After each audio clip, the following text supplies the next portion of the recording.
咁其實咩嚟㗎？基本上咧，佢係一個開源嘅個人助理，你可以睇下，好似 Siri 或者 Jarvis 嘅，你睇有冇人用過未啊？有啲人已經安裝咗未？我用咗15分鐘，仲攞咗我嘅車保險15%。講笑咩？肯定裝好咗，叫佢做咗未？你知唔知有咩咁搞笑？Nick，我發咗呢個 tips，竟然有咁多人冇聽識，呢簡直係個笑話啦。不，我知道呢個係個玩笑嘅，我知道你做到啦。係啫，但亦都有好多人表示真係乜？你係點樣做到嘅？我能夠做到咩？然後有啲人話等等值得15%，其他人就話啦，等等呢個你自己搭建嘅咩？冇人幫你咩？各位呢個簡直太正啦！佛利德伯格，你安裝好啦咩？我唔想俾好嘅一個開源工具可以訪問我嘅所有電子郵件。消息，薩克斯，你做完啦咩？因為我擔心安全問題，但我想要到我想做，但我真係擔心安全問題。我過去72個鐘頭都係做緊呢樣嘢。我而家會同你講下我哋公司做咗啲咩，真係令人震驚。好啦，基本上你可以當佢係開源版嘅 Siri 或者 Jarvis 命令你。你入咗個界面之後咧，可以同個虛擬助手傾偈，佢會幫你做嘢，好似 ChatGPT 或者 SayI 嘅。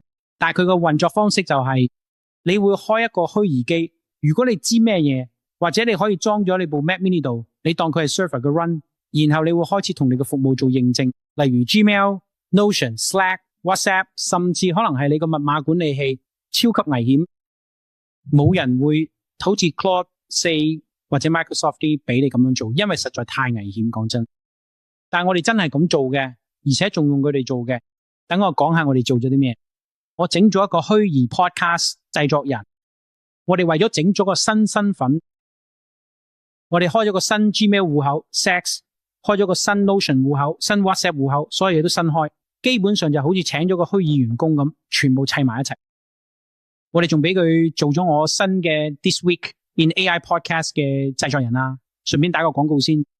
所以我哋叫佢開始幫手做嘉賓嘅資料搜集。我哋就同佢講，喂，幫我查下呢位嘉賓嘅資料。好嘅，就好似你喺 LM 入邊可以做到嘅。之後咧，我哋將佢連去現有嘅 feed， 好似 podcast 嘅 feed， 同埋我哋節目請過啲人嘅數據庫，仲有邊個被預定咗。然後我哋話為所有潛在客人製作 CRM 資料袋，並推薦其他客人。佢甚至仲係自動編寫咗自己嘅客戶關係管理系統。你能夠展示下咩？你去查呢方面嘅資料。於是我哋同製片人奧利弗展開討論，俾佢去做嘉賓調查。佢做咗好多嘉賓調研，效果堪比 Nick 或 Lisa。一般人第一次做咧都要花嘅時間，但佢係即刻搞掂。之後咧，我又為咗寫咗個提示，順帶一提 David 我哋嘅達沃斯為咗嘉賓都用咗呢個提示，咁樣咧就可以揾到公司名啊、創辦人資料。你知啦，揾埋佢哋嘅競爭對手，所有製作人要用1-2日做嘢嘅，包括做時間線、建議問題等等。所以我就咁樣教嘅。咁呢個就係 Producer X， 佢話明白，就係佢呢份嘉賓資料搜集真係做得好正，我叫佢幫手，佢就即刻整翻晒俾我，仲揾埋上過啲媒體節目等所有我要睇睇。我覺得你同佢互動好似同一個代理人咁，咁佢與代理人有咩唔同啊？手錶好勁，我哋即刻就要講到呢度。於是我就話，製片人 X 俾 Alex 發郵件，話俾佢聽，我想俾佢參加今個星期 AI 節目，抄送我同奧利弗。上面寫住我無法驗證電子郵件，但我會試下呢個。然後佢寫咗封電郵發咗出去，發完之後唔好意思，佢有冇回覆？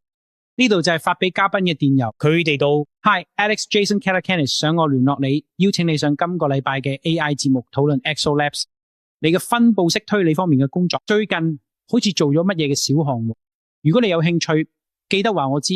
咁然後呢個真係睇到爆啦。佢話呢個人話聽落好正喎，我會再聯絡你。跟住我就話呢個就係我想你做嘅嘢。我哋仲開咗個叫 Replicants 嘅群組，而家公司已經整咗5個 Replicants。今日咧就好似係 Replicant Day 或者 Replicant Week 嘅，所以我同佢講，每次你喺 Replicant 房幫我做嘢嘅時候，將你做嘅嘢講出嚟，然之後將佢記咗喺你嘅日曆上。所以而家佢將之前咧係以時間戳形式記錄落嚟嘅內容咧放到咗日曆上。佢話咧，我喺度做咗一啲客座研究，然後琴日我做咗呢份預訂報告，我正在做人工智能4寫5日咁，我做住咧，呢個事然後咧我進行咗設置啦，然後咧製片人胡安咧設置咗一個滾動字幕啦，因為我哋做咗呢個電子郵件滾動字幕咧，做咗所有呢啲工作。更不可思議嘅係，你甚至可以直接同佢對話，咁樣我就可以直接同製片人對話啦。X 佢學衰咗，而家佢乜都知道啦，所以咧我哋開始培養一名軟件定義無線電工程師 SDR。然後咧，我哋授予佢訪問我哋客戶關係管理系統嘅權限，但係佢自己建立咗一個 CRM David， 佢仲自己整緊一啲 SaaS 工具去解決自己嘅問題。每次你加咗佢一個新嘅地方，佢就會變得更聰明。所以而家我哋為呢個角色整緊一個 LinkedIn， 個 LinkedIn 會開始加人，但係佢人唔知其實呢啲唔係真人。係啊，真係嘅。好啦，等我講幾個睇法。所以我成個週末都好留意住 Callbot 嗰單嘢，大家都好緊張。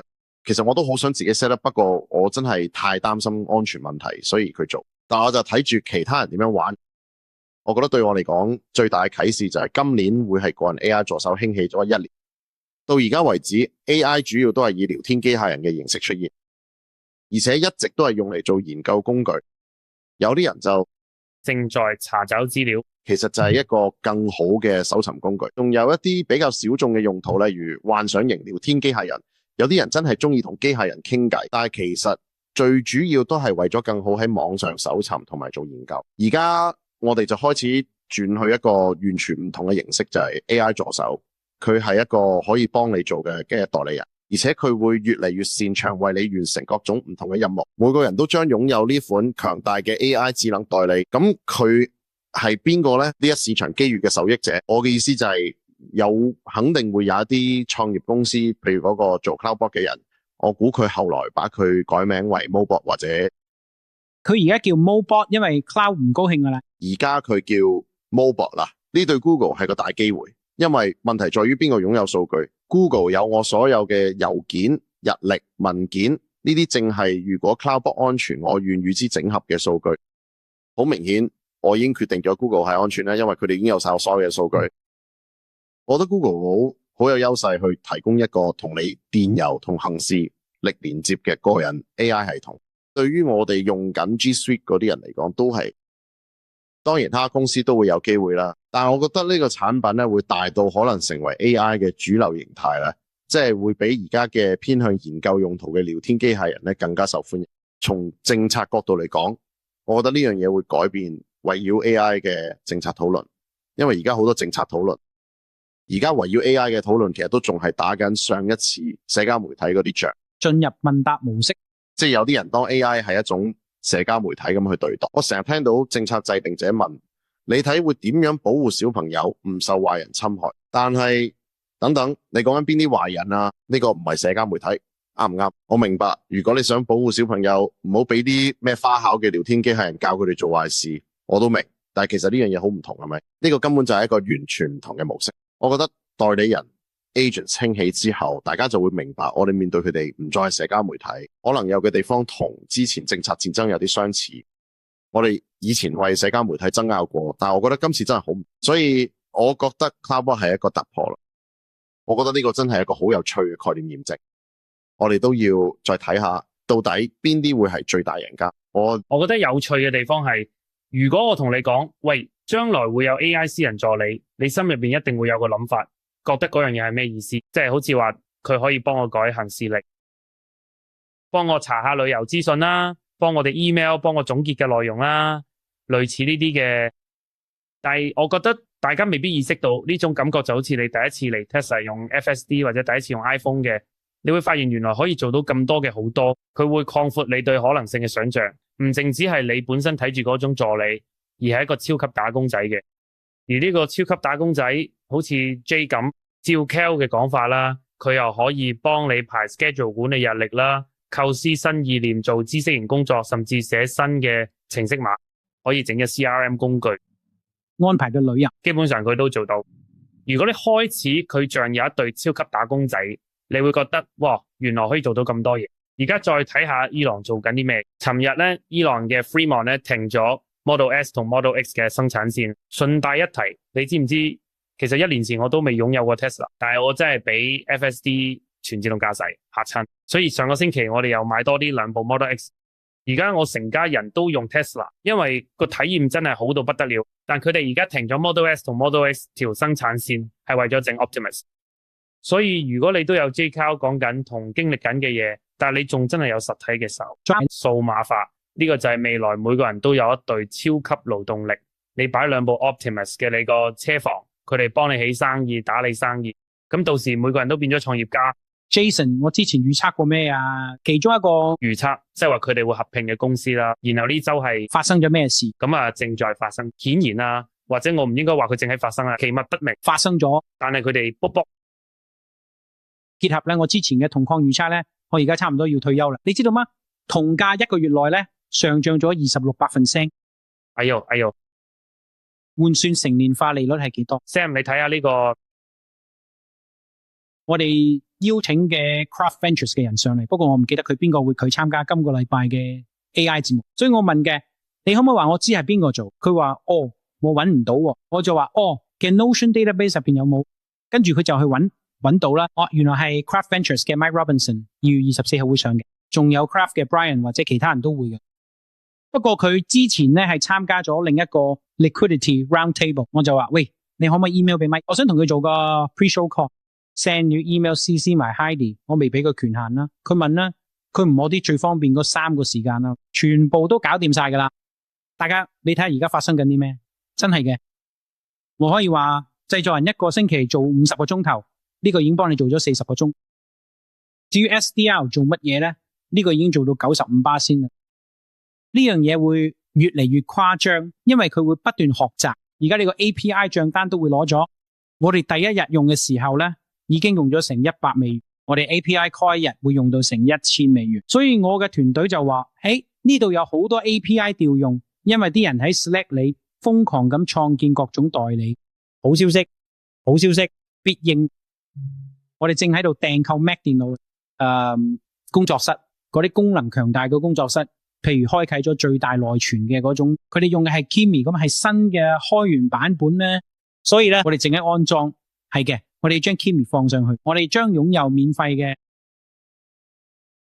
費上網即可。據稱呢啲查詢中咧，約有95%可免費完成。你將節省90%，太瘋狂啦！真係太瘋狂啦！呢個係獨立嘅。就順便一提，無論你想使用邊種 LLM， 你都可以更換 LLM， 你可以將佢路由到唔同嘅 LLM， 你可以隨便點樣用嘅。我試過叫佢幫我開 Reddit 嘅號，例如我想要個 Reddit 嘅賬號去做研究，但係佢就話呢樣我做唔到，因違反服務條款。我覺得好多人都唔明白 Kimi K 2.5 呢個時刻有幾咁重要。等等咩嘅 Kimi K2？ 我諗講多少少背景先得唔得？咁我覺得過去幾年其實我哋都活咗一個我叫做黑盒嘅世界。AI 即係你會去用你最中意嘅聊天機器人咧，基本上你輸入一個提示，然後咧你就喺 Enter， 啱唔啱？而所有嘅嘢都會去到佢專有模型度。佢哋真係好勁 ，OpenAI 有冇 Anthropic 有啊 ，Google 都有咁，全部都會俾翻你一個答案，超級強大。但係而家有一樣好重要嘅嘢，我哋未必意識到，就係所有呢啲嘢都係有左口限制嘅。咩意思咧？你冇擁有把鎖匙，佢擁有藍圖，完全唔知入邊實際發生咩事。而 Claude 今個禮拜示範咗，你其實只要服務條款一更新，所有嘢就可以即刻崩潰，啱唔啱？因為有一刻。Anthropic 唔中意發生緊嘅事，佢哋就話唔得，呢樣唔准用。所以我哋之前都講過開源同閉源之間嘅鬥爭，而家贏緊嘅黑盒模型咧，全部都係閉源模型。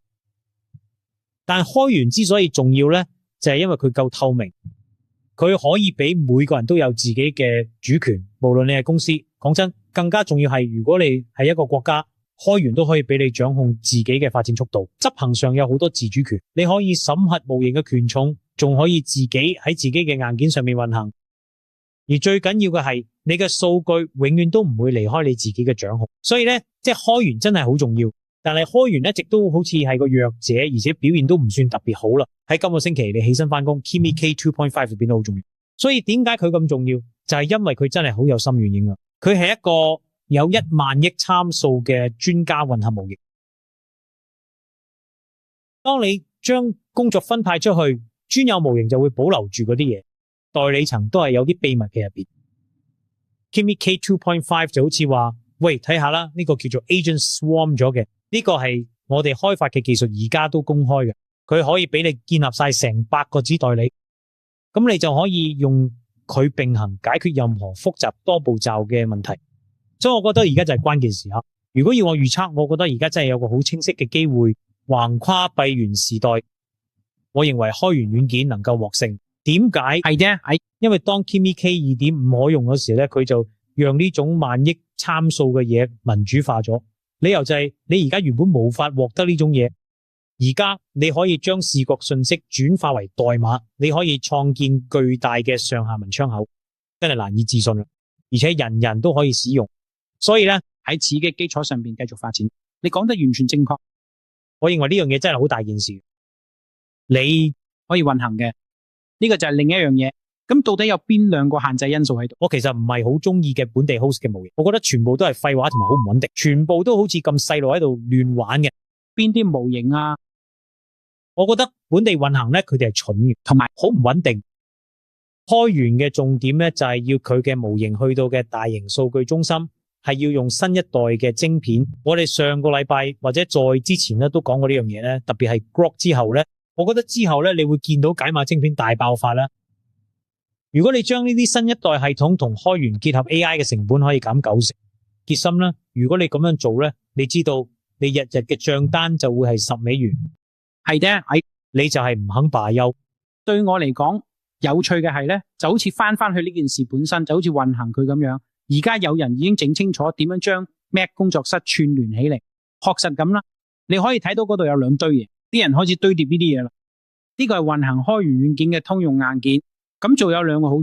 第一，我哋可以控制所有數據嘅數據都喺我哋自己嘅硬件上面，我哋可以無限啲運行嘅，而且咧佢哋只會越嚟越好。M5 晶片都會睇到呢啲 Mac Studio。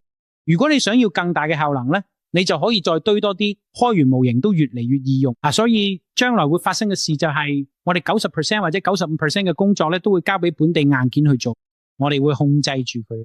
我哋不必擔心我哋嘅信息會泄露俾薩姆爾曼。我取消咗所有 OpenDot AI 賬戶，$25,000冇咗。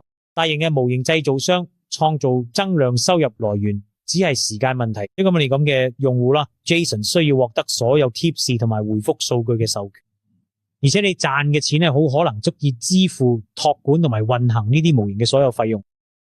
係嘅，總之。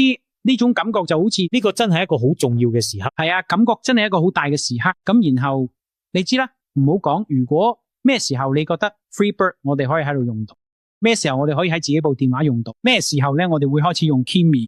我哋仲未講到好多之前提過而家發生緊嘅架構改變。有啲論文指出，其實我哋可以喺運算需求方面減少70到100倍，仲有模型實際運行嘅方式。所以講到底呢啲嘢最終都會喺 iPhone 本地運行，你都唔需要再上雲端。順帶一提咧，其實我哋國家嘅 AI 咧都係賭緊喺度。